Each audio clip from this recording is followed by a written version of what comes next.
That is the fascinating part about his resume. It is, the first year seems to be break it down and build it from the ground up. And I know that fans will be pretty impatient if that does happen. But sometimes the patience will come from if you see realistic, sustainable football. Yeah, because if it looks like it's going somewhere. Well, if you had to re-recruit and say you lose a whole bunch of people on your roster, then you're kind of playing.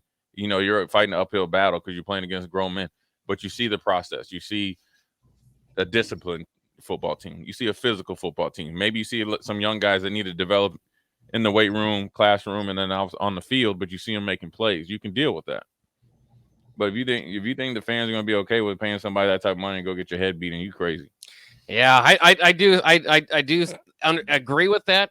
At the same time, I kind of think, sometimes if you get the results of somebody that you hire that has done it before, it is what you hired. But we have AD in the room as well. AD, would like to get your gut reaction on the news this morning.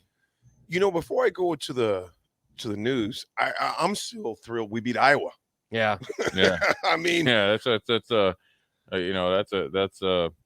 another, thing is that the funny thing is, I got a text from one of my friends I play with in the NFL. He was like, man, you guys paid two coaches $60 million and you probably didn't pay this man $60,000. He didn't did something that they couldn't do. Yeah. Mickey, and I'm going to say this, and before I even go to the Matt Rhule situation, last night, Jay, and I posted a picture on Facebook, and you may have seen it, maybe not have seen it. I literally have my hands in my head, DP and Jay and Bach, because it's the first time in 7 years we've beat Iowa. And think about this, at Iowa. Yeah. At Iowa. And for those kids to show the resolve that they did, because they were up 24-0, Bach? Oh, yeah. Up 24-0. And I didn't feel comfortable. I don't know. Did you guys feel comfortable at 24-0? No. And that's why my voice is still messed up right now because I was yelling so much. And then me and Jake were on the show last night. We did Tanner's the post game, and Vershawn, we did the post game last night. But dude, I woke up this morning like, we freaking beat Iowa at Iowa and spoiled all their things. I wish this news would have came out Sunday, tomorrow, rather than today. And DP mentioned that earlier. Let them have this 24 hours. I mean, they got it, but the reason why it came out today is so they could be on the news cycle, man.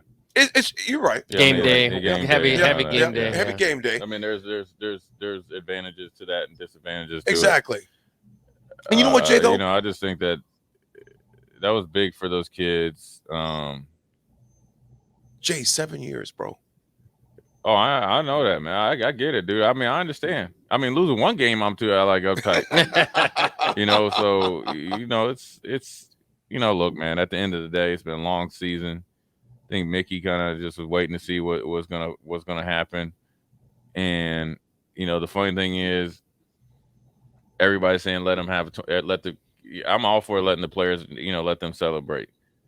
But then people have been calling for weeks to have an announcement. It's a business. So now you got the announcement. Let's deal with it. But I also think there's a way you could have handled it. I do say that because games are going on all day. Yeah. Now, granted, I'm gonna tell you this: stuff magically leaks out of there. Because we just had a coach that was worried about leaks, and stuff been leaking before you got here and before and after. Because stuff been leaking out for a while. Right. So I understand it, and there is no perfect way to do this because. Now the pressure went from Trev making the decision. Now the decision's made. Now Matt Rhule's got to make his first big decision before he even stepped foot in here. Straight up. And talk about it. I mean, straight up. I mean, that's what it is. It's not going to make or break them, but I'm all for like if I'm taking a big time job, I'm trying to make that transition easier. Yeah. And the thing about Mickey that's different than people that were here before, he's not a backstabber, man. Mickey's about his business.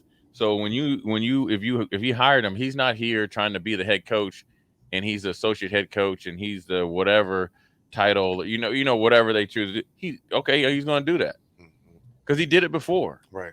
Because and so that's where it'd be a short conversation. You know what I'm saying? Because I texted one of my buddies that live down there, we're close. He says, hey, man, he's like, hey, he's going to bring some structure. And he highlighted structure. And he's like, he likes to do it his way.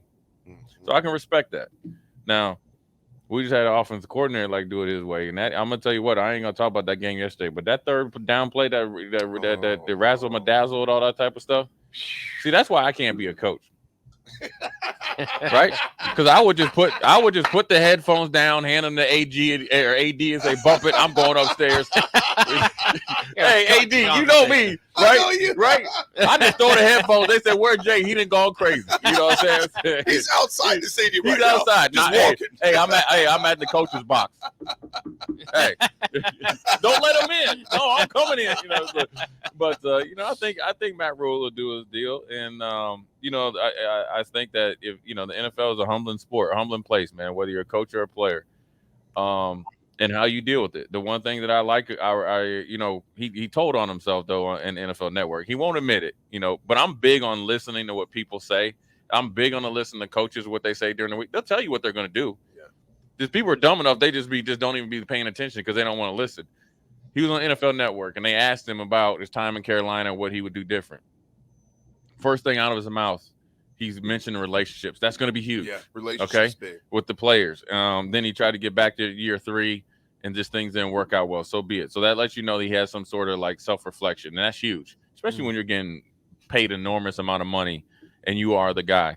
So that has some self-reflection. Then he went back and he looked at schematics, what he could have done better, X, Y, and Z, and Y. Right. So that means he's right back in it. Right. And then also number 4 is he has the support of his family. Son told him, man, go coach. This is what you want to, this is who you are. Support. So that lets me know there is no emotional tag away from him from doing his job.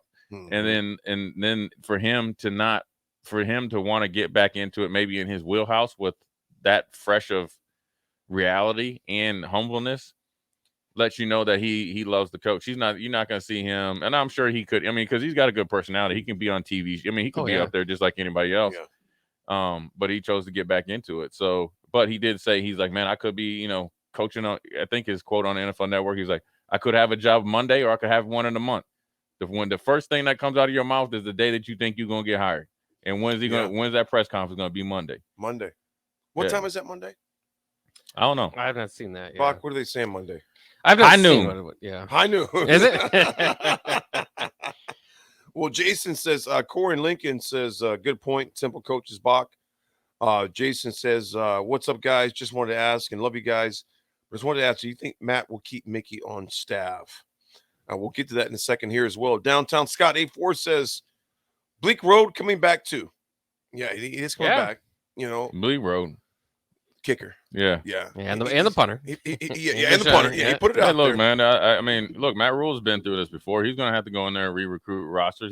He had to rehab a roster at Baylor that had a lot of bad apples and try to get those. Right. I mean, you talk about in a bad situation. Bad situation. I don't know if they lost scholarships, but they definitely.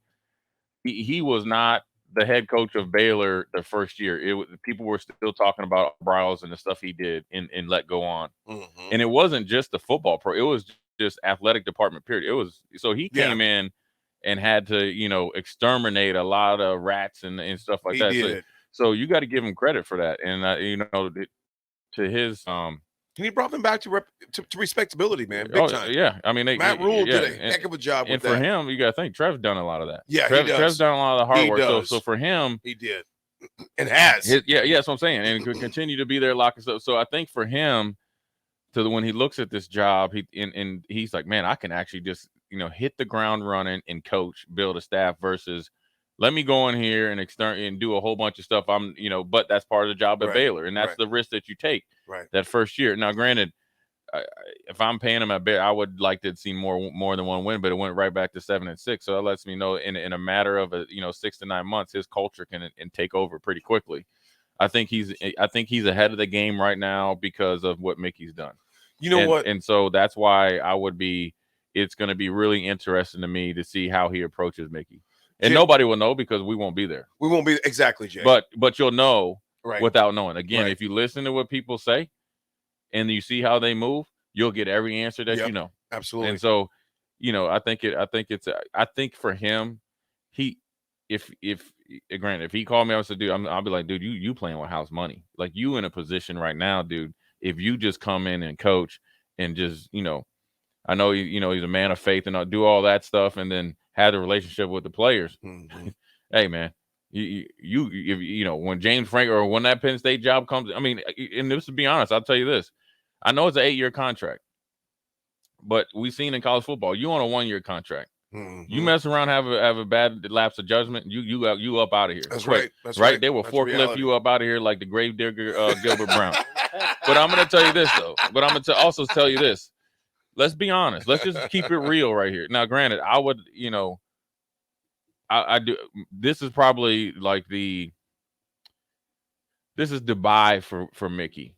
You know what I mean? This is the place that he wants to be. He can coach here till he's like, man, I'm done coaching. Right. Matt Rhule might not be like that. That's Right. not really actually a fault, because if he here's where it's only a fault if he comes here and doesn't do his work. Right. I think him working is never. He is, you know what I'm saying? He's gonna work. Mm-hmm. Okay, that's he's a, you know what I'm saying? So Yeah. so that right there is gonna be a change to what was before. He's gonna work. You ain't, I mean, and there's nothing wrong with having fun, dude. Right. Nick Saban golfs. He goes, Right. gets on his boat. He does all that stuff. Right. But homeboy Right. works, Yeah. so he's gonna work. So if Matt Rhule comes in and is successful, just say in 5 years, right, or 4 years, Mm-hmm. Big Ten West championship, maybe gets to Indianapolis, and Penn State comes calling, and that's where he's from.